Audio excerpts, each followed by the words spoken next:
जब भी कभी महान पुरुषों और साधु संतों की बात आती है, दिव्य पुरुषों की बात आती है, तो उसमें एक बड़ा नाम होता है बाबा जय गुरुदेव। इस समय प्रयागराज महाकुंभ में भी बाबा जय गुरुदेव का शिविर सजा हुआ है और बाबा जय गुरुदेव के जो अनुयायी हैं, जो भक्त हैं, वो लगातार शाकाहारी बनने का लोगों को संदेश दे रहे हैं। इसी बीच हम आ गए हैं प्रयागराज महाकुंभ के बाबा जय गुरुदेव शिविर में और यहाँ पर हम जानने की कोशिश करेंगे माता जी से कि आखिर बाबा जय गुरुदेव का संदेश किस तरह से फैल रहा है, क्या परिवर्तन होने वाले हैं और बाबा जय गुरुदेव ने आने वाले भविष्य को लेकर जो चेतावनी दी थी उसको लेकर इनका क्या कहना है। माता जी प्रणाम। जय गुरुदेव। माता जी, जय गुरुदेव जो कि एक बड़े संत थे, दिव्य संत थे और उनके आज भी करोड़ों अनुयायी हैं, लाखों भक्त लगभग हर जगह देखे जाते हैं उनके जी। तो चूंकि वर्तमान में आप लोग उनका संदेश फैला रहे हैं, उनके संदेशों को जन जन तक पहुंचाने की कोशिश कर रहे हैं, क्या संदेश था उनका, अब क्या संदेश उन्होंने दिया है लोगों के लिए?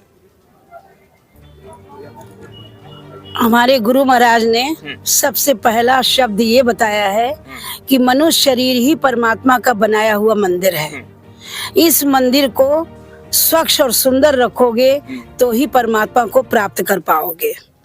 और गुरु महाराज का कहना है कि बेसिक चीजें हैं खान पान। ये गीता में भी 3 प्रकार के भोजन लिखे हैं। आपके सात्विक भोजन में, रामायण में भी भगवान राम बन गए तो फल फूल कंद खाए हैं। चाहते तो वो भी मांस खा सकते थे, लेकिन उनको शबरी के जूठे बैर में वो आनंद मिला जो आपके ये जो विटामिन बताते हैं, प्रोटीन बताते हैं, ये भ्रमित करने की बातें हैं। तो गुरु महाराज ने कहा कि किसी को दर्द दे के भोजन मत करो। क्या पशु पक्षी, क्या इंसान, सबका जीवन एक समान, दर्द एक समान है। और अच्छे समाज का और सतयुग तभी आएगा जब समाज में लोग शाकाहार नशा मुक्त होंगे। तो क्या पशु पक्षी, क्या इंसान, सबका जीवन एक समान, ये संदेश था बाबा जय गुरुदेव का। और उन्होंने बताया कि चाहे कोई पशु पक्षी हो, चाहे कोई इंसान हो, चाहे कोई भी हो, जिसमें भी जीवन है उसको दर्द होता है और इसीलिए किसी को दर्द देकर अपना भोजन नहीं करना चाहिए। माता जी, आपने बताया कि उन्होंने सात्विक होने का संदेश दिया जी। उन्होंने और कई सारी चीजें बताई थी आने वाले भविष्य को लेकर, जिसमें कि एक बात आती है कि 21वीं सदी जो है वो सतयुग की सदी होगी। वो क्या चीज है, उसके विषय में थोड़ा बताइएगा। देखिए, सतयुग का स्वरूप जो होगा तो समाज में हर प्राणी नशा मुक्त होगा, शाकाहार होगा, सच्चाई ईमानदारी से कमाई करेगा और एक लाइन और नशा त्याग शाकाहार अपनाए, माँ बहनों की लाज बचाए। तो जब आप शराब पिएंगे, मांस खाएंगे तो सात्विकता तो गायब हो गई तुरंत। तो इस मंदिर की सुरक्षा कैसे करेंगे? और देखिए, ये मंदिर एक किराए का मकान है। गुरु महाराज ने कहा कि किराए का मकान है, 20 साल, 40 साल, 50 साल, 60 साल, 100 साल, इससे ज्यादा ये मकान में आप रहोगे नहीं। ये मकान आपको छोड़ना पड़ेगा।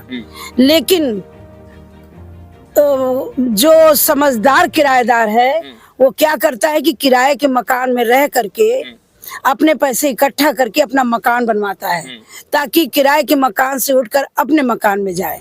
तो हम जब इस किराए के मकान में आए हैं तो हमारा घर कौन सा है, हम क्या हैं, कहाँ जाएंगे, इसका पता करना ही मनुष्य शरीर का जन्म है। ये मानव शरीर किराए का घर है और इसको एक दिन छोड़कर जाना पड़ेगा। ये संदेश था बाबा जय गुरुदेव का। बाबा जय गुरुदेव ने कहा था कि एक न एक दिन इसको खाली करना ही पड़ेगा और इसीलिए इसे अपना समझने की भूल बिल्कुल भी ना करें।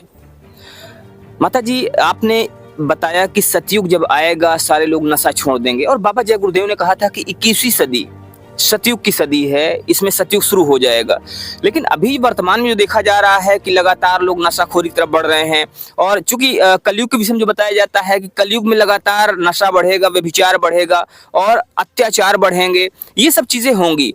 तो क्या ऐसा नहीं लगता है कि दोनों चीजों में विरोधाभास दिखा जा रहा है? देखो बेटा, पहली बात तो जब 2 युगों की टक्कर होगी, जैसे तूफान के बाद शांति आती है, तो अभी चरम सीमा पे पहुंचने दीजिए। 2000 ये 20वीं सदी को चरम सीमा पहुंचने दीजिए, फिर इसका अंत होगा। जैसे तूफान के बाद शांति आती है, वैसे ही ये कलयुग के अंत, कलयुग के रहते ही सतयुग आएगा। और सतयुग का रूप महापुरुष गुरु महाराज ने बताया और इस बात का बीड़ा उठाया है कि जन जन जाके घर घर में हाथ जोड़ करके ये बात कह दो कि शाकाहार हो जाएं और किसी पशु पक्षी को ना मारें और शराब जैसी खराब वस्तुओं को शरीर में डालें, वरना शराब पी के घर आओगे, तुम्हारी माँ बहन का कोई हाथ पकड़ लेगा, तुमको होश नहीं रहेगा, तो उनकी सुरक्षा कैसे करोगे।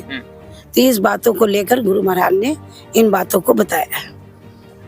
तो गुरु महाराज ने कहा था कि अगर शराब पीकर घर आओगे और कोई भी अत्याचारी, कोई भी आतताई, कोई भी गलत व्यक्ति आपकी माँ बहन का हाथ पकड़ेगा तो आप इस होश में नहीं रहोगे कि आप उनकी रक्षा कर सको, अपने माँ बहनों की, अपने घर की सुरक्षा कर सको, और इसीलिए नशाखोरी छोड़ना ही बेहतर है।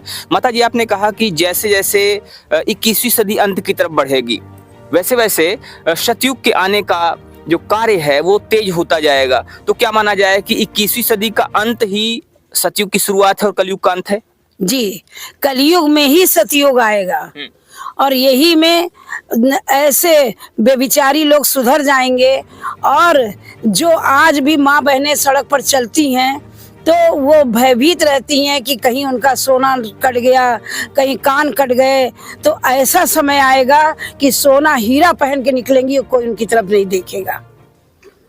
तो ऐसा समय आने वाला है कि जो आज चोरी डकैती हो रही है, लूट अत्याचार हो रहा है, वो सब बंद हो जाएगा, ऐसा माता जी कहना है।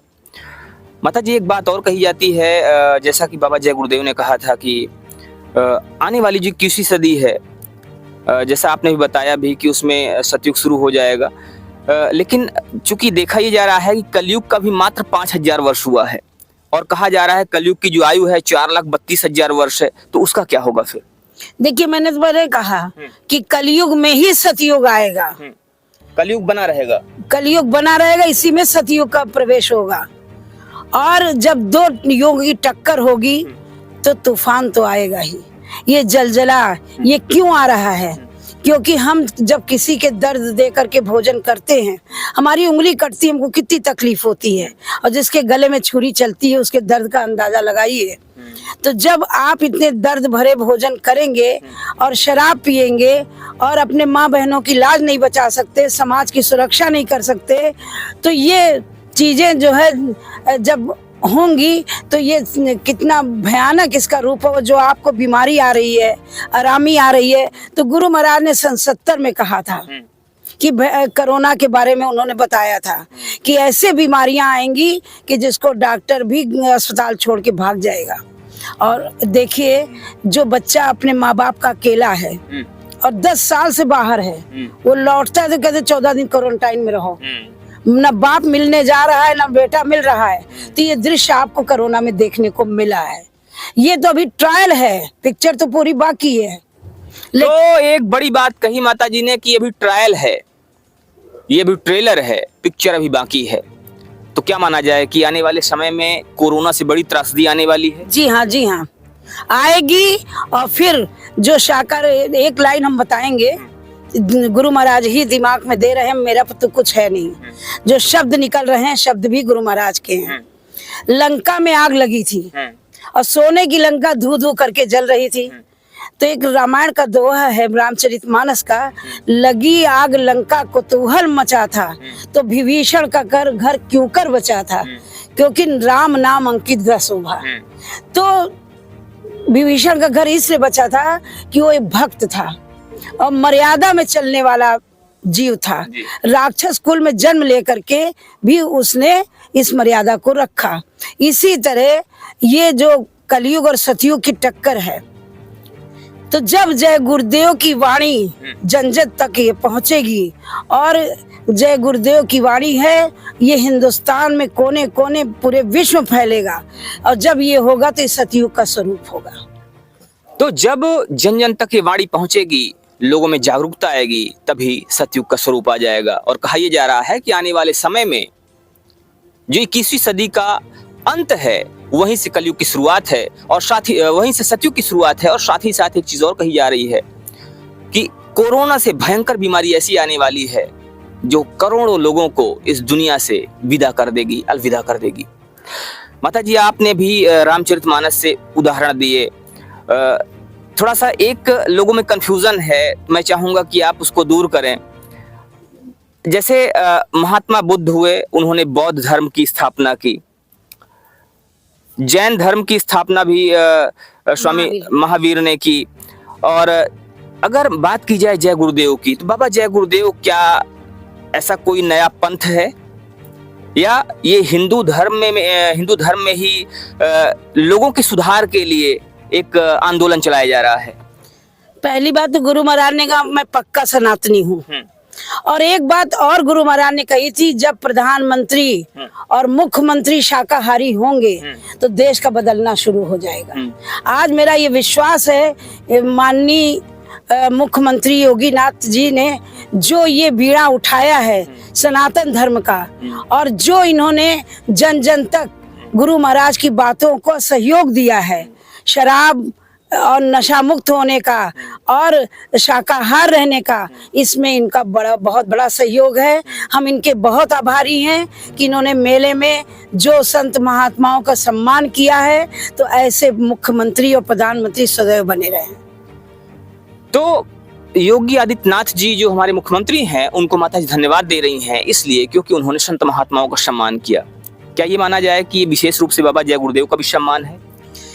देखिए, जब उनके शब्दों को और उनकी चीजों को बल मिलेगा, जिससे तो जब उनकी चीजों को आगे बढ़ने का रास्ता मिल रहा है, तो हम उनके भी मुरीद हैं, हम उनके भी शरणागत हैं कि उन्होंने इस बात को आगे रखा कि मांसाहार और शाकाहार का उन्होंने इस मजबूती से साथ दिया, और शराब जैसी खराब वस्तुओं को उन्होंने ख़त्म करने का बीड़ा उठाया। तो ये गुरु महाराज का ही संदेश है कि जब ऐसे प्रधानमंत्री और मुख्यमंत्री होंगे तो देश का बदलना शुरू हो जाएगा। तो एक बड़ी बात कही इन्होंने कि अगर ऐसे मुख्यमंत्री और प्रधानमंत्री होंगे तो देश का बदलना शुरू हो जाएगा। बाबा जय गुरुदेव जो सिर्फ एक संत नहीं थे, बल्कि अपने आप में एक आंदोलन थे, और उनका आंदोलन आज पूरे विश्व में देखने को मिल रहा है। कहीं ना कहीं उसका प्रभाव पूरे विश्व में दिखाई दे रहा है कि लोग मांसाहार को छोड़कर शाकाहार की तरफ आगे बढ़ रहे हैं। इस पर आपका क्या कहना है, आप हमें जरूर बताइएगा। मिलते हैं फिर से, तब तक के लिए जय हिंद।